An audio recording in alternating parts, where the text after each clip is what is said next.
안규백 국방장관과 육해공사 총동창회가 비공개로 면담한 이후에 진실 공방이 벌어졌죠.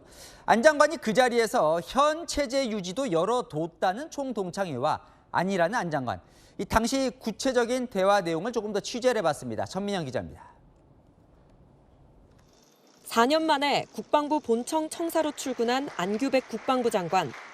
통합사관학교 창설 의지를 재확인했습니다. 제가 사관학교를 통합을 하면서 현 체제를 유지한다는 말을 할 수 있겠습니까? 그건 기본적으로 저는 어렵다고 생각을 합니다. 3군 사관학교 총동창회 관계자들이 엊그제 비공개 회동에서 안 장관이 현 체제를 유지하는 것도 하나의 안으로 검토하겠다고 했다 전한데 직접 선을 그은 겁니다. 비공개 회동에 있었던 한 참석자는 채널A에 그 자리에서 나눈 대화라며 전했습니다. 이기식 전 병무청장이 현행 사관학교를 유지하며 교육과정 등을 개혁하는 방안이 통합사관학교 안보다 교육 효과가 높고 비용과 위험이 낮다는 검증 결과가 나오면 현 체제도 하나의 안으로 삼을 수 있느냐고 물었고 안 장관은 기본적으로 모든 걸 열린 자세로 듣겠다고 답했다고 했습니다. 총동창회 측은 안 장관이 앞뒤 다른 말을 하고 있다며 오는 26일로 예정된 공청회 보이콧을 거론했습니다. 안 장관은 오늘 기자들과 만나 전장에서도 적과 소통하는데 우리 국방 구성원과 못할 게 없다며 대화를 이어가겠다는 의지를 밝혔습니다. 채널A 뉴스 전민영입니다. 국군 사관학교 통합과 관련해 육해공사 총동창회장들은요, 안규백 국방장관이 우리랑 면담을 하고 말을 바꿨다 이렇게 주장을 하고 있죠. 오늘 안 장관이 직접 입장을 밝혔습니다.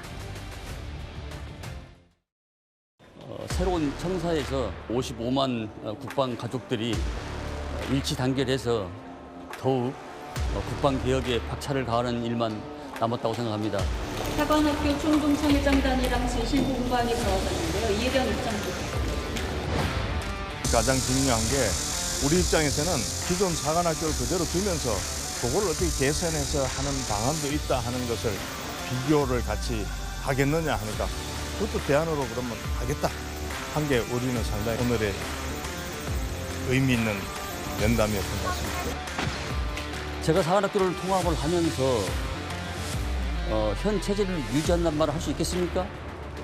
그건 기본적으로 저는 어렵다고 생각을 합니다. 왜 이런 분란이 지금 벌어지고 있는 건가요?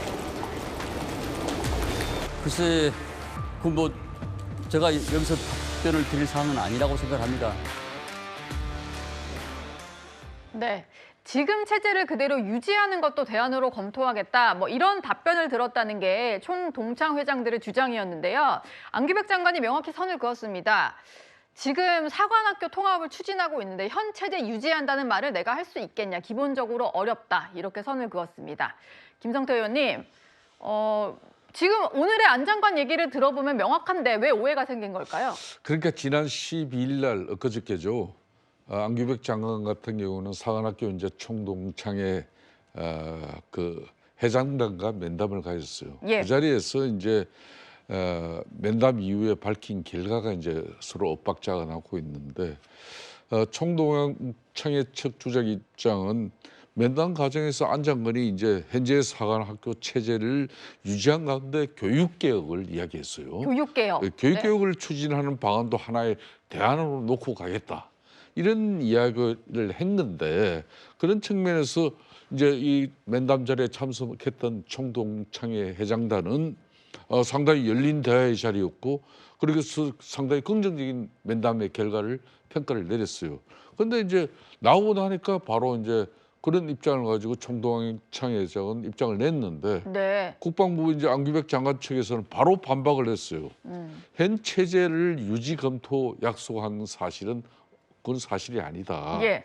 그래서 즉시 부인을 했지만은 사관학교를 이제 통합하는 마당에 현 장관이 유지하겠다는 말을 할 수 있겠냐 이렇게 하지만은 그러면 총동창회 회장단 같은 경우 육군 내지 해군, 공군 다 참모총장을 하신 분들이고 네. 또 연세도 일정 부분 있으신 분들이에요. 그렇죠. 그러니까 일시적으로 자신들이 무슨 부귀 영화를 누리겠다고 장관하고 면담 내용을 지어서 말할 리는 없는 것이죠. 예. 저분들이 분명히 들었다고 저도 오늘 이 방송 들어오기 전에 뭐 일부 확인을 했습니다만은 들었다고 했어요. 아, 이분들과 한번 접촉을 네. 해보신 건가요? 그런 거죠. 그런 측면에서 예.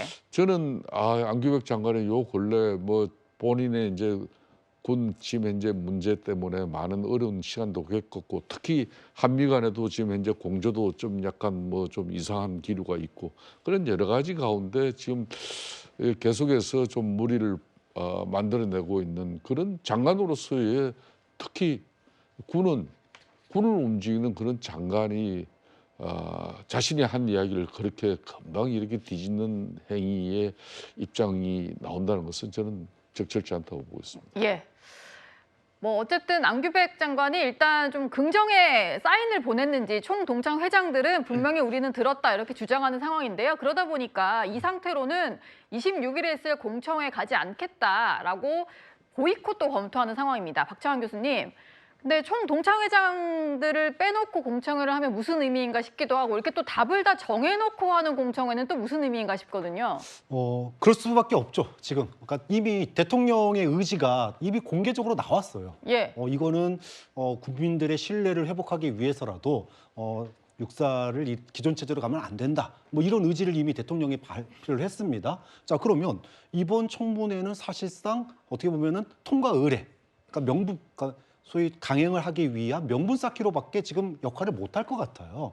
그럼 왜 여기까지 왔나? 사실은 육사나 뭐 각 사관학교들을 통합하는 부분에 대해서 정말로 이것이 우리 군의 전략 또 국민의 신뢰를 얻기 위한 개혁이라면 이 부분에 대해서 공청회를 사전에 먼저 열고 예. 그리고 거기서 나온 이야기들을 전략적으로 우리가 여권이 대통령을 포함해서 여권이 좀 논의를 해봤더니 일로 가는 게 맞는 것 같다라고 설득하는 게 하려면 그럼 먼저 공청회가 열리고 난 다음에 사실은 설득 전략이 있어야 되는데 네.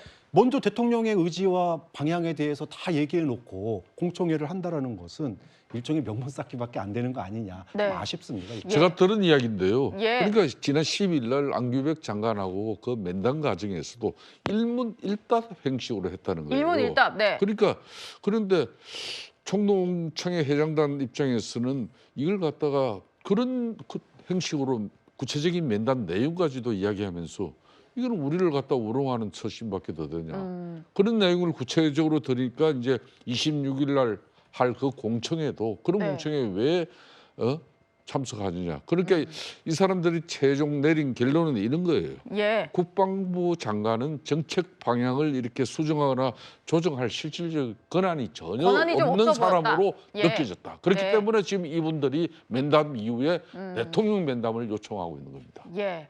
대통령 면담까지 좀 이뤄질지는 잘 모르겠습니다. 그런데 이런 상황에서 또 하나의 진실 공방 양상이 불거졌는데요. 한미 간의 일입니다.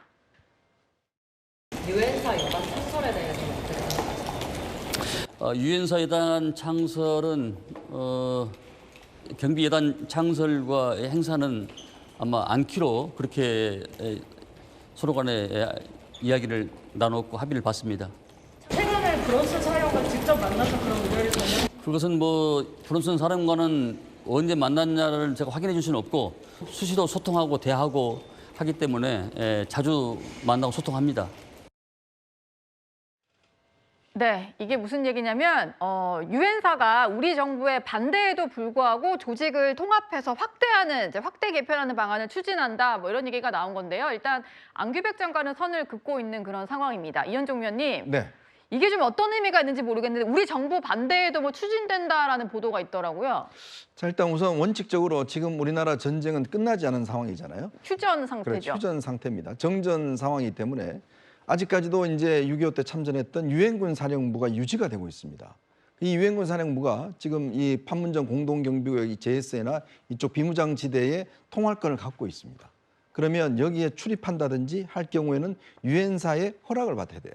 근데 지금 최근에 정동영 통일부 장관 등등이 왜 우리 땅인데 허락을 받아야 되냐? 그 어떤 이 통행할 수 있는 권한을 우리한테도 달라. 우리 라고 정부에도 달라. 이야기를 했는데 예. 유엔사에서 거절을 했습니다. 이거는 우리의 관할 지역이다라고 거절을 했고 최근 유엔사에서 이 군사정전위원회와 유엔사 경비비대가 이제 양면적으로 있는 거를 통합을 해서 여단을 만들려고 그랬어요. 여단. 경비정전 집행여단을 만들어서 이 유엔사가 이 지역에 대한 어떤 통제권을 더 강화하겠다는 입장들을 가져간 거예요. 근데 우리 지금 국방부와 지금 통일부와 우리 정부 입장은 이 부분에 대한 것들을 실적으로 우리가 관여할 수 있도록 만들어야 된다는 게 하기 때문에 예. 이 충돌이 빚어졌습니다. 그래서 그동안 사실은 이게 때문에 우리 정부에서는 반대를 했어요. 그렇지만 일단 유엔군 사령부는 이거는 유엔군 사령부의 권한이니까 자체적으로 지금 집행여단을 만들었습니다. 예. 자, 근데 지금 오늘 이 안규백 장관은 동의한 적이 없다, 아니다 이렇게 이야기를 하고 있는 거예요. 근데요, 이 유엔사가 왜 중요한가라 하면 유엔사가 있기 때문에 만약에 북한이 도발하게 되면 6.25 때 참전했던 국가들이 자동적으로 개입하게 됩니다. 즉 새롭게 유엔의 어떤 허가나 유엔의 어떤 결의 없이도 실제로 유엔사가 실제 바로 응대할 수 있는 시스템이 되어 있는 거예요. 예. 그리고 이 유엔사 관장하고 있는 일본 내의 병참 기지나 이런 것들이 실제로 바로 우리가 사용할 수가 있어요. 예. 근데 유엔사가 해체돼 버리면 지금 이제 이 좌파 진영에서는 유엔사 해체하라고 그러는데 해체돼 버리면 그러면 우리가 유엔에 다시금 이거를 통과시켜서 이 참전 허가를 받아야 되잖아요. 근데 중국이나 러시아가 거부권 당연히 행사하면 안 되겠죠. 그렇겠네요. 예. 그때 당시에 사실은 이 소련이나 여기가 이 기권을 했기 때문에 극적으로 사실은 통과돼서 유엔사가 형성이 된 거예요. 왜 이 구조를 저는 해체하려고 하는지 이해가 되지 않습니다. 예. 우리 안보에 있어서 가장 중요한 지금 사실은 유엔사 틀이 마련돼 있는데 그 권한을 자꾸 좀 이렇게 왜냐하면 남북 관계를 하기 위해서 본인들이 직접 권한을 갖고 그냥 서로 JSA나 이런 데 출입하겠다고 이야기를 하는 것인데 예. 이렇게 되면 유엔사가 존재 이유가 없어지게 되는 그런 예. 상황인 것 같습니다. 네. 안규백 장관은 저렇게 공개적으로 얘기를 했는데 일단 유엔군 사령부에서는요. 내부 조직 개편 할 거고 한국 측 파트너들에게도 계획을 알렸다라고 얘기를 하고 있습니다. 양측의 말이 계속 다르다 보니까요. 서재원 부대변인님. 네, 뭐 국방부는 소통에 문제가 없다고 하는데 결과적으로 또 다른 얘기가 나오면 이게 소통 오류 없는 거 맞나요? 그 소통을 하는데 이제 그 서로에 대한 입장 차는 이게 좀 있는 것이다. 그리고 이제 자주국방 이야기에서 우리 입장에서는 예전에 북한군 6월에도 DMZ 활동이 정전협정 위반이라고 이제 계속적으로 압박했는데 유엔사는 괜찮다라는 좀 자율적인 판단이다 이렇게 이야기한 걸 보면 예.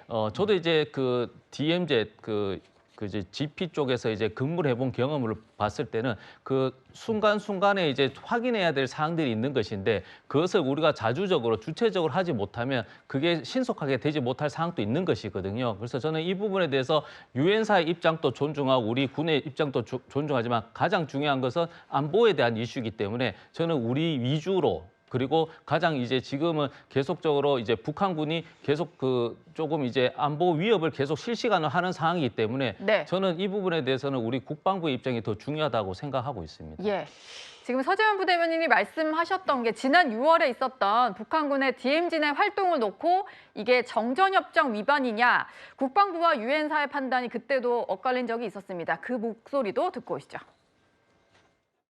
북한군이 그 MDL 그 근처에 철책 설치한다는 보도 관련해 가지고 지금 합참 입장은 명백한 정전협정 위반이다 이렇게 나왔는데 그러니까 유엔사는 비무장지대 내 활동은 전체적인 맥락에서 이해되어야 한다. 정전협정 위반으로 단정할 수 없다는 취지 같은데 북한군의 MDL 일대 장애물 설치는 명백한 정전협정 위반으로 우리 군은 유엔사와 긴밀한 협력을 통해서 지속해서 대응해 나갈 것입니다.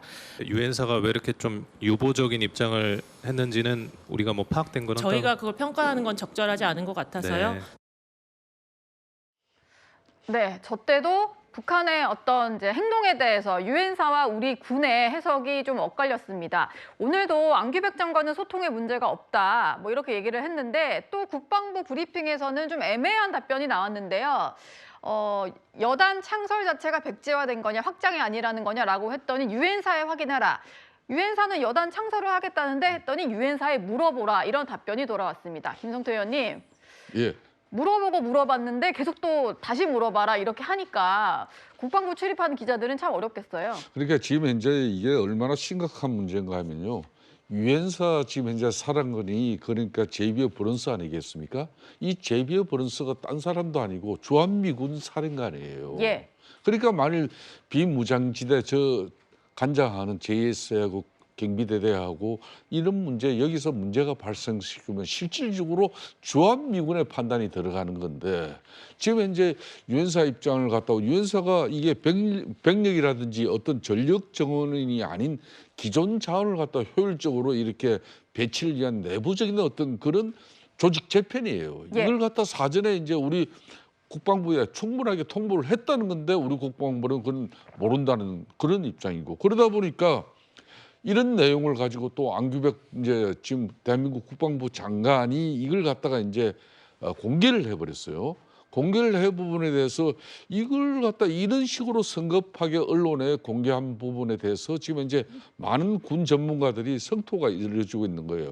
이 동맹국가 이렇게 미묘한 어떤 군사 조직 개편 사안을 가지고 명확하게 이게 합의문이나 어떤 정리된 유엔사가 그리고 대한민국 국방부 간의 어떤 입장이 최종적으로 정리되지 않았는데도 불구하고 창설을 하지 않기로 했다. 이걸 대한민국 국방부 장관이 공식적으로 입장을 공론화시켜 버렸어요. 예. 그러니까 여기에 제가 오늘 이 방송 들어오기 전에도 지금 이제 유엔사 특히 주한미군 측에서 이건 그러니까 계속해서 지금 한미 간에 이 동맹 그러니까 이런 군 간의 실질적으로 협력 협조가 이게 긴밀하게 이루어져야 될 이 부분이 계속해서 지금 현재 서로 의심을 할 수밖에 없는 그런 아주 나쁜 상황으로 전개되고 있다는 겁니다. 예. 이게 걱정인 거죠. 그리고요, 최근에 여러 가지 좀 군 기강 해이 문제도 많이 불거졌었습니다. 최전방인데 빈총 경계를 서다가 논란이 됐었던 게 육군 1군단인데요. 한기성 육군 1군단장이 직무 배제가 된 상태이기도 합니다. 그런데 그동안 실사격 훈련 때에요, 엎드려 쏴 한 가지 자세만 취하도록 지시한 사실이 새롭게 드러났습니다. 박창환 교수님. 제가 뭐 군 다녀오진 않아서 모르겠는데 뭐 서서 쏘는 것도 있고 쪼그려 쏴도 있고 엎드려 쏴도 있는데 이게 가장 안전한 자세라고 하더라고요. 근데 이게 1군단장 뭐 스스로 그냥 자체적으로 결정할 수 있는 문제인가요?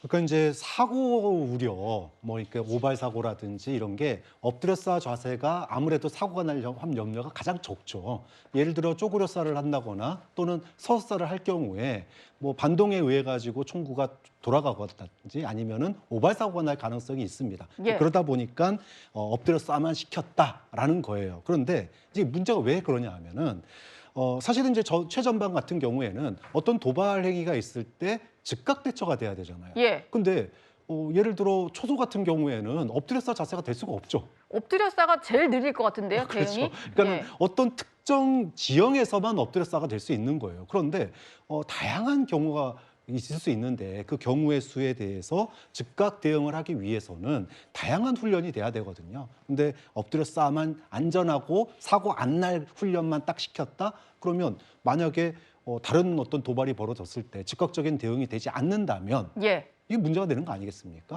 그런 점에서 굉장히 부적절했다. 그렇고 그래서 이제 지난번 이재명 대통령도 도발에 대해서 즉각 대처할 수 있는 최전방에서는 이 부분이 조치가 돼야 되는 거 아니냐. 근데 그때 좀 질타가 좀 약했다라는 얘기가 있었거든요. 예. 그래서 좀 이런 부분에 대해서 1군 단장에 대해서는 좀 엄중 조치가 좀 필요하지 않느냐. 그리고 단순하게 이거는 뭐 안전사고의 문제가 아니라 우리가 군에 대한 안보의 신뢰성의 문제거든요. 좀 그런 점에서 이런 부분들은 개선돼야 될 사항이라고 봅니다. 네. 국민들이 불안을 느끼지 않도록 좀 군 기강 문제는 다시 바로 잡아주시기 바라겠습니다.